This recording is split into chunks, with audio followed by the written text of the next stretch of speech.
अल्लाहुम्मा सल्लि व सल्लिम व बारिक अला सय्यिदिना मोहम्मद व अला आलिहि व सहबिही अजमाइन।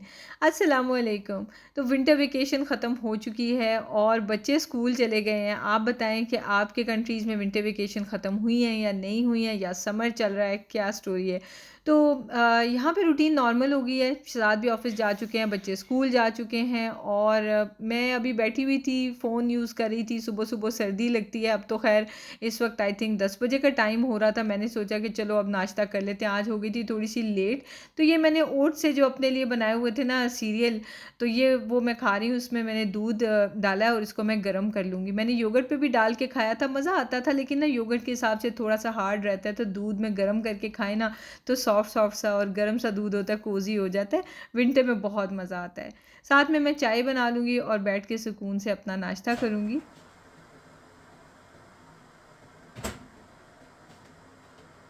मुझे हमेशा से ना स्वीट ब्रेकफ़ास्ट पसंद है, सेवरी इतना पसंद नहीं है। प्रेफ़रेंस हो तो मैं स्वीट को प्रेफ़र करती हूँ, सो इसीलिए हेल्दी ऑप्शंस चूज़ किए होते हैं ताकि वेट ना बढ़े।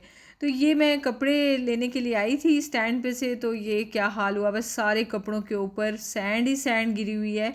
और रात में डाले थे कि सुबह तक ड्राई हो जाएंगे तो चलो मैं इनको अंदर ले जाऊंगी, फ़ोल्ड कर लूँगी, लेकिन हर तरफ डस्ट स्टॉर्म आया हुआ है। और अभी तो स्काइज़ क्लियर लग रहे हैं, लेकिन अभी शायद कैमरा में लग रहे हैं, इतने क्लियर हैं नहीं। अभी भी डस्ट उड़ रही है और हमारे घर के नीचे की पार्किंग है ना ये मिट्टी वाली, तो इस वजह से भी फिर बहुत ज़्यादा ही मिट्टी इकट्ठी हो जाती है। खैर बड़ी मुश्किल से मैंने ये सारे कपड़े यहाँ से हटाए क्योंकि सारी मिट्टी मेरे ऊपर वापस आ रही थी। और अब इनको दोबारा से धोना ही पड़ेगा क्योंकि इतनी ज़्यादा मिट्टी थी ना कि इसको झाड़ के फोल्ड करके रखने का मतलब है कि कोई ना कोई अपने आप को स्किन एलर्जी लगा ली जाए। तो वो तो नहीं हो सकता, तो अब दोबारा से धुलेंगे। और अब क्या करूँगी मैं कि स्टैंड को ना अंदर रूम में रख लूँगी, लाउंज में, और फिर कपड़े जो है ना एक उन्हीं में ही क्वेश्चन मैं आया था अंदर सुखा ऑटोमेटिक लूँगी। वॉशिंग मशीन के ऊपर कि इसमें आप कपड़ों को पाक कैसे करती हैं, क्योंकि जो सेमी ऑटोमेटिक है उसमें तो सर्फ वाले कपड़े निकाल के हाथ से धोने होते हैं ना, तो उस टाइम पे पाक कर लिए। इसमें तो पूरी तरह से धुल के कपड़े रेडी हो जाते हैं, तो पाक किस टाइम पे करते हैं? तो उसमें मेरा जवाब ये है कि इसका वॉशिंग मशीन की टाइप से कोई ताल्लुक नहीं है कि सेमी ऑटोमेटिक है या ऑटोमेटिक है। जो जो नापाक कपड़े होते हैं उनको धोना ही हाथ से चाहिए, उसके बाद बाकी कपड़ों के साथ डाल के आप धो लें। क्योंकि बाकी कपड़े क्या होते हैं, ज़्यादा से ज़्यादा कोई खाने पीने का दाग पड़ जाएगा या कोई मिट्टी लगी होगी, कोई पसीना लगा होगा, तो वो नापाक तो नहीं होता ना। तो वो पाक ही कपड़े होते हैं, सिर्फ गंदे हो चुके हैं तो चलो भाई उनको धो लिया, तो उसके साथ नापाक मिक्स करके तो धोए ही नहीं जा सकते। वो वैसे ही मतलब एक डिस्गस्टिंग सी चीज़ लगती है। सो उस चीज़ को तो धोना ही हाथ से होता है। तो ये है मेरा रिप्लाई कि इसका मशीन से कोई ताल्लुक़ नहीं होता। और अगर किसी की आदत है कि वो गंदे और साफ़ सब इकट्ठे ही डाल के धोते हैं, तो फिर ऑनेस्टली मुझे नहीं पता कि उसका क्या सोल्यूशन है। बहरहाल, तो ब्रेकफास्ट करने में बैठ गई थी और ठंडक इतनी लग रही है। आप बताएं कि आपको भी यूएई में रहते हुए इतनी सर्दी लगती है या सिर्फ मुझे ही लगती है? मैंने तो जनाब कार्डिगन्स भी पहनने शुरू कर दिए हैं। गर्मा गर्म ब्रेकफास्ट करके मैंने सोचा कि चलो भाई इसको ज़रा जल्दी से रूम को ठीक ठूक कर देते हैं थोड़ा सा। और बच्चों का ब्रेकफास्ट भी पड़ा हुआ था, वो भी ऐसे ही रहने दिया। बाद में सोचा कि उठा लूँगी, बच्चे स्कूल चले जाएंगे जब मैं अपना नाश्ता कर लूँगी। तो बस उनके बैग्स वगैरह रेडी करने थे। फर्स्ट डे स्कूल का होता है तो ज़रा भाग दौड़ ज़्यादा होती है क्योंकि न्यू ईयर ख़त्म हुआ ही है। संडे को था न्यू ईयर की नाइट जब डिनर हुआ था। मंडे को न्यू ईयर था फर्स्ट, तो छुट्टी थी, तो ट्यूसडे को स्कूल शुरू हो गए हैं। तो बस वो भी बर्तन भी जो है वो फिर मैंने धोए हुए थे, तो मंडे को मैंने नहीं समेटे और ट्यूसडे को आज मैं फिर बर्तन भी समेट रही हूँ।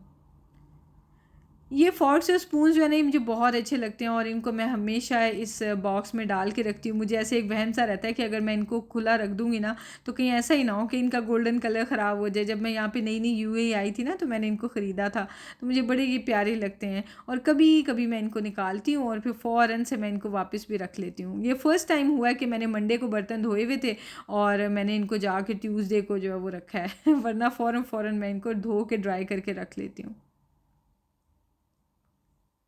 इस बार जो मैंने अपने ये जो बफ़े टेबल के नीचे सेटिंग किया ना, वो बहुत अच्छे से की हुई है। पिछले वाले घर में ना वो सारा ऊपर नीचे इकट्ठा करके ऐसे रखा हुआ था कि बर्तन एक निकालने के लिए ना 4-4 बर्तन पहले निकालने पड़ते थे। अब मैंने सारी अल्हम्दुलिल्लाह डिस्ट्रीब्यूशन ऐसे किया कि बस आगे से कोई एक चीज़ निकालनी पड़ती है, बाकी सारे अच्छे से सेट ऐसे किए हुए हैं कि सब रखा जाता है ईज़िली और ईज़िली निकाला जाता है, जिस वजह से ना फिर क्रॉकरी अच्छे से यूज़ हो जाती है।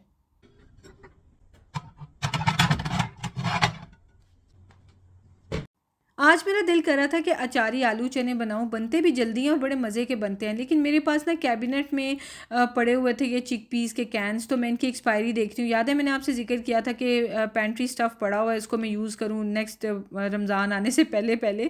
तो बस इनको मैं अब यूज़ करने लगी हूँ। कच्चे चने भी पड़े हुए हैं बस वो, लेकिन कौन सा ख़राब हो जाते हैं, तो ये मैंने 3 कैंस निकाले हैं। वेजिटेबल्स वगैरह को भी वॉश कर लिया, सैलड बना लूँगी साथ में। और एक आज आपसे मैं बहुत मज़े की चीज़ शेयर करने वाली हूँ। आपको पता है कि हम लेडीज़ के हार्मोन्स, बस एक टाइम आता है ना एवरी मंथ कि जिसमें इतने गड़बड़ करते हैं कि हमारा दिल चाहता है कि कुछ ना कुछ मीठा खाते रहें, और उस टाइम पे पूरा महीना जो हमने मेहनत की होती है ना, वो मेहनत हमारी हो रही होती है ज़ाया, और कुछ ना कुछ मीठा खाना होता है।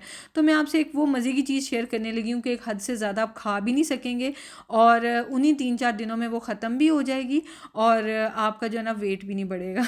तो आज मैं आपसे वो चीज़ शेयर करने लगी हूँ।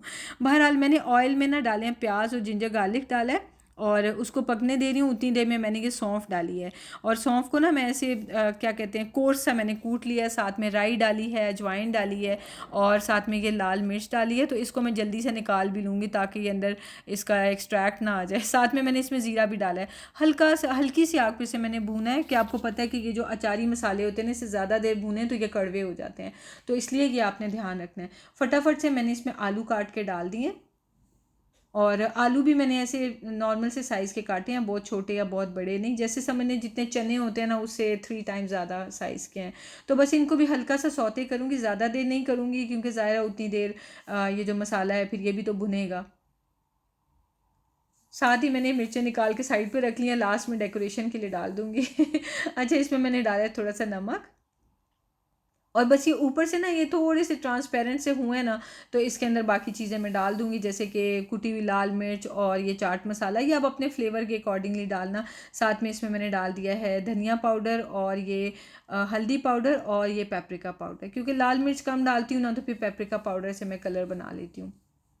अगर आपका लाल मिर्च डालने का प्लान है तो फिर पेपरिका स्किप कर दें। उसके बाद मैं साथ ही इसमें डाल दूँगी टमाटर। आप इसमें फ्रेश डालें, मैंने ये पेस्ट बना के रखी हुई है तो वो डाल दूँगी, और साथ में मैं डाल रही हूँ इसके अंदर पानी, और बस अब मैं आलू पकने के लिए रख दूँगी।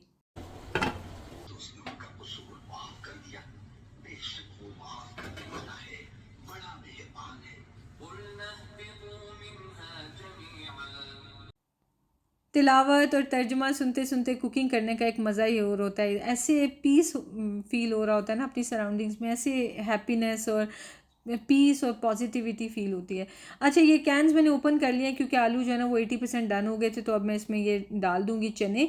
अच्छा, मैंने क्या देखा खोलते हुए कि ये तो इसमें फावा बीन्स जो कि फूल होता है ना, वो भी हैं, और चने मिक्स हैं, कॉम्बिनेशन है। तो मैंने कहा चलो कोई बात नहीं। खैर, जो लिक्विड था वो ड्रेन कर दिया, और इसको मैंने वॉश कर दिया है, और ये फिर मैं इसमें ऐड कर दूंगी। ये होते हैं फावा बीन्स। साथ में मैंने पानी डाल दिया है, और इसको मैं मिक्स करके रख दूंगी गलने के लिए। जब तक आलू गलेंगे ना, तो साथ में ये जो चने वगैरह इनके सब के फ्लेवर्स एक दूसरे में इन्फ्यूज़ हो जाएंगे। अच्छा, अब आते हैं अब उस रेसिपी की तरफ कि जो हमें जो है ना वेट गेन भी नहीं कराएगी, लेकिन साथ में जो मीठे की क्रेविंग है ना, वो क्या कहते हैं, रेडी टू ईट वाली आइटम हमारे सामने पड़ी होगी ना, तो हम उसी को खा लेंगे, लेकिन इस तरह किया कि एक हद से ज़्यादा नहीं खा सकते। तो उसकी तैयारी मैंने शुरू कर दी है। अच्छा, ये रेडी हो गया, तो इसमें मैंने वही मिर्चें डाल दी हैं, साथ में गरम मसाला डाल दिया, और साथ में डाल दिया है धनिया। और ये किनारों से मैं इसको अच्छे से क्लीन कर रही हूँ, क्योंकि मैंने अपनी वेबसाइट पे इसकी पिक्चर भी लगानी होती है। तो ये है जिसकी फाइनल लुक। अल्हम्दुलिल्लाह बहुत मज़े का बनता है। और आप सोच रहे होंगे कि अचार की जो मसालों की रेशो मैंने चेंज कर दिया है, तो इसका अचारी फ्लेवर कैसे आएगा। तो ये तो आप बनाएंगे तो आपको पता चलेगा ना। इंग्रेडिएंट्स क्वांटिटी डिस्क्रिप्शन बॉक्स में मिल जाएगी, वहाँ से एग्जैक्ट फॉलो करना, और फिर मुझे बताना कि फ्लेवर आया था अचार का कि नहीं। इंशाल्लाह बहुत मज़े के लगेंगे, और अचारी फ्लेवर आएगा। बट हाँ, टू मच नहीं होगा, लेकिन बहुत अच्छा वाला कोजी कोजी अचारी फ्लेवर होगा।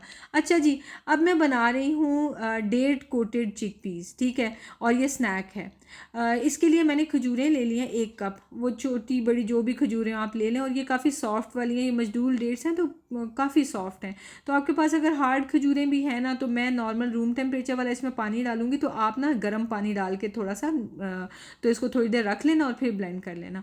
अच्छा, इसमें मैंने ना वो डाली है सिनेमन पाउडर, और थोड़ा थोड़ा सा मैं पानी डाल के ना, तो इसको ब्लेंड करके इसकी पेस्ट बना रही हूँ। सो अगर आपके पास यानी हार्ड खजूरें हैं, तो हल्के से पानी में उनको भिगो लें, और फिर पेस्ट बनाएं। अच्छे से पेस्ट बन जाएगी ना तो मैं इसको डाल दूँगी चनों के ऊपर। चनों का पानी मैंने अच्छे से ड्रेन किया है और मेक श्योर कि ये बहुत थिन सी पेस्ट ना हो, क्योंकि वो अच्छी तरह से ना फिर कोट नहीं होगी चनों के ऊपर, काफ़ी थिक सी पेस्ट रहनी चाहिए। अच्छा ये देखें मैंने इसको अच्छी तरह से कोट कर दिया है और अब मैंने अवन को प्री हीट कर दिया था 180 डिग्रीज़ के ऊपर और एक मैंने पार्चमेंट पेपर रख लिया ट्रे के ऊपर। उस सिंगल लेयर में मैं इसको बस ऐसे फैला के ना तो रख दूँगी। बेसिकली हमने करना ये है कि इनको ना हमने 10-10 मिनट के लिए बेक करना है और फिर निकाल के ना तो इनकी साइड पलट देनी है और फिर से बेक करना है। हो सकता है टोटल 20 मिनट लगें, 30 मिनट लगें, डिपेंड करता है कि आपने जो डेट पेस्ट बनाई है वो कितनी थिक है या कितनी पतली है ना। तो क्या होगा कि डेट की जो पेस्ट है ना वो आहिस्ता आहिस्ता से थोड़ी यानी इवेपोरेट होता जाएगा उसका लिक्विड और वो चिमटना शुरू हो जाएगी चनों के साथ, तो एक मीठे मीठे से चनों का स्नैक बन जाएगा। तो आगे मैं आपको बताती हूँ कि आप उसको ज़्यादा क्यों नहीं खा सकेंगे, वो सिर्फ 3-4 दिन तक ही क्यों खा सकेंगे। एक बहुत बड़ा राज है जो मैं आपको बताने जा रही हूँ। अच्छा उतनी देर में मैं आटा गूंद रही हूँ और फाइनली आटों की तरफ मैं आ गई हूँ, क्योंकि मुझे ना गिल्टी फीलिंग हो रही थी कि बच्चों के लिए मैंने अभी तक आटा गूंदा नहीं है और उनको मैंने पराठे बना के देने नहीं शुरू किए। सो इंशाल्लाह अब कमिंग डेज से यही शुरू हो जाएगा। खैर और ये साथ में सालन जो है उसके साथ भी हम रोटियाँ ही बना के खाएँगे। वापस आते हैं चनों की रेसिपी की तरफ। ये डेढ़ कोटे जो चने हैं ना, जैसे हम लोग रेडी से नहीं लेते, वो जो हमें नमक में चने भून के देता है रेडी वाला, तो वो कितने मज़े के चने होते हैं। थोड़े से ज़रा ऐसे क्या कहते हैं, बिल्कुल लकड़ी जैसे हार्ड भी नहीं होते लेकिन वो बिल्कुल सॉफ्ट भी नहीं होते, थोड़े से मुंह में चबाने पड़ते हैं। ठीक है, तो जब जब ये चने बेक होते जाएंगे ना इनका बिल्कुल वही टेक्सचर बनता जाएगा। और साथ में डेट पेस्ट आप देखें पहले से डार्क कलर की होगी, इसका क्या मतलब हुआ कि इसका पानी जो है ना वो इवेपोरेट हुआ है, तो अब ये इसके ऊपर चनों के ऊपर स्टिक करना शुरू हो गई है। ठीक है, तो उस टेक्सचर के चने हमें ये चाहिए। तो अभी भी मुझे लग रहा है कि इनमें चने उस तरह के नहीं हुए, तो मैं इनको 10 मिनट और बेक करूँगी। तो आप देख लेना आपको इसके बाद भी 10 मिनट और करना है या नहीं करना। मेरे हिसाब में अब ये रेडी हो गए हैं और चने भी जो है बिल्कुल उस तरह ही वो रेडी वाले चने की तरह हो गए हैं और साथ में ये डेट भी आप ये देखें और पेस्ट जो है वो ड्राई हो गई है, तो इसके ऊपर बिल्कुल स्टिकी सी हो गई। लास्ट में मैं आपको इसका रिजल्ट भी दिखाऊंगी इसी वीडियो के एंड पे। सो अभी मैं इसको बार बार इस तरह फ्लिप कर रही हूँ ताकि ये ठंडे भी हो जाएँ चने। तो जितने ठंडे हो जाएंगे मज़ेदार किस्म के हो जाएंगे, रूम टेम्परेचर पर आ जाएँ तो आप इसको फ्रिज में रख लें और 3-4 दिन आप इसको फ्रिज में रख के, रूम टेम्परेचर पर नहीं रखना, चने ख़राब हो सकते हैं। ठीक है, खजूरें तो ख़राब नहीं होंगी लेकिन चने ज़रूर ख़राब हो जाएंगे। सो आप फ्रिज में रखें, 3-4 दिन आप इसको एंजॉय कर सकते हैं। और आपको पता है कि इस तरह के जो हार्ड से ज़रा चने होते हैं ना रेडी टाइप के, वो आप एक हद तक ही खा सकते हैं, उससे ज़्यादा नहीं खा सकते। सो इसलिए मैंने आपको बताया था कि आप ये 3-4 दिन ही खा सकेंगे, उससे ज़्यादा नहीं। और ये जितना मैंने आपको एक कैन के साथ ये बताया ना, ये 3-4 दिन के लिए काफ़ी है।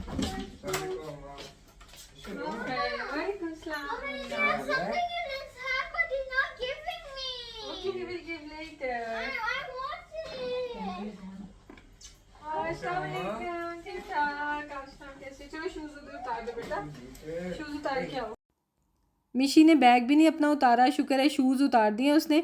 मैंने उसे बोला कि हैंड्स वॉश कर लो, बैग उतार लो, अपनी जैकेट उतार लो, लेकिन नहीं, किचन में आके खड़ा हो गया। फिर बैग मैंने उसका खुद पकड़ के उतारा। वो कह रहा था कि मैंने ये चिकपी से खेलना है। मैंने कहा चलो आप खेल लो और जब तक मैं रोटियाँ बना रही हूँ, क्योंकि चने तो मैं ये पहले बना चुकी थी जो सालन है, लेकिन रोटियाँ जो है मैं वेट करी थी कि ये लोग आएँ तो उस वक्त बना दूँ कि ताज़ी ताज़ी फिर ये लोग खा लेंगे। और मिशी को तो घर की रोटी बहुत अच्छी लगती है, तिहामी को भी अच्छी लगती है, लेकिन मिशी जो है ना उसको तो बहुत ज़्यादा पसंद है। तो मिशी ने यहीं पर खड़े होके ना तो साथ साथ ही खानी शुरू कर दी। तिहामी को ये शौक़ होता है कि अगर तिहामी वाली रोटी फूली है तो फिर वो बड़े शौक़ से खा लेगा, अगर नहीं फूली तो फिर उसके जो है ना थोड़े से नखरे शुरू हो जाते हैं। और साथ में ये थोड़े से भी फूल आ जाए ना, आप लोग अक्सर कहते हैं कि कच्ची रोटियाँ पकाती हो क्योंकि फूल आ जाए तो मेरे बच्चों के नखरे शुरू हो जाते हैं कि मम्मा ये तो रोटी जल गई।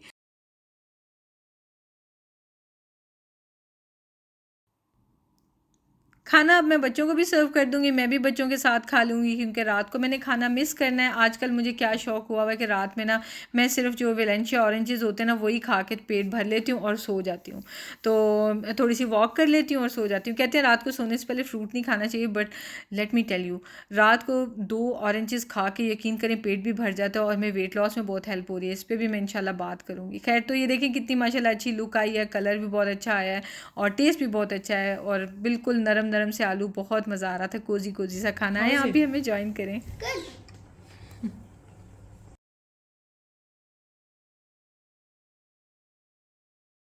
I'll give you more beans. You want more beans? ये अच्छा है, बहुत ज़्यादा। गुड इतनी भूख लगी हुई थी, आपने से मजाक करा दिया। Good, enjoy. तो ये है जी फाइनल लुक, और चने जो हैं वो थोड़े से ड्राई हैं अंदर से, और ये जो पेस्ट है वो ज़रा ऐसे कह लें स्टिकी सी है, और इसमें सिनेमन का भी फ्लेवर है। वो चाहें आप तो ना डालें, सिर्फ डेट पेस्ट और चनों से बना लें, तो इससे वेट गेन नहीं होगा और मज़े से स्नैक करने के लिए अच्छी चीज़ है। डेज़ आने से 2-3 दिन पहले आपको पता है कि बहुत, या कई लोगों को 4-5-6 दिन पहले से भी बहुत सख्त भूख लगने लग जाती है और दिल चाहता है कि बस सब मीठा उठा के खा लें, तो उस टाइम के लिए ये चीज़ सही रहती है। मैक्सिमम 3 से 4 दिन आप ये फ्रिज में रख के तो इंजॉय कर सकते हैं। तो चूँकि ये ड्राई हैं तो एक हद से ज़्यादा आप खा नहीं सकेंगे, सो मुझे दुआ में याद रखना है। इसको मैं एज़ इट इज़ फ्रिज में रखने लगी हूँ, और इसको जिप लॉक बैग में या किसी भी कंटेनर में सील करके आप रख सकते हैं, ठीक है। तो फ्रीज़ आप इसको नहीं करें क्योंकि बहुत ही ज़्यादा ड्राई हो जाएंगे जब आप इसको डीफ्रॉस्ट करेंगे, ठीक है। तो मिलते हैं आपसे इंशाल्लाह नेक्स्ट वीडियो में। दुआ में याद रखें, अपना ख्याल रखें, टेक केयर, अल्लाह हाफिज़।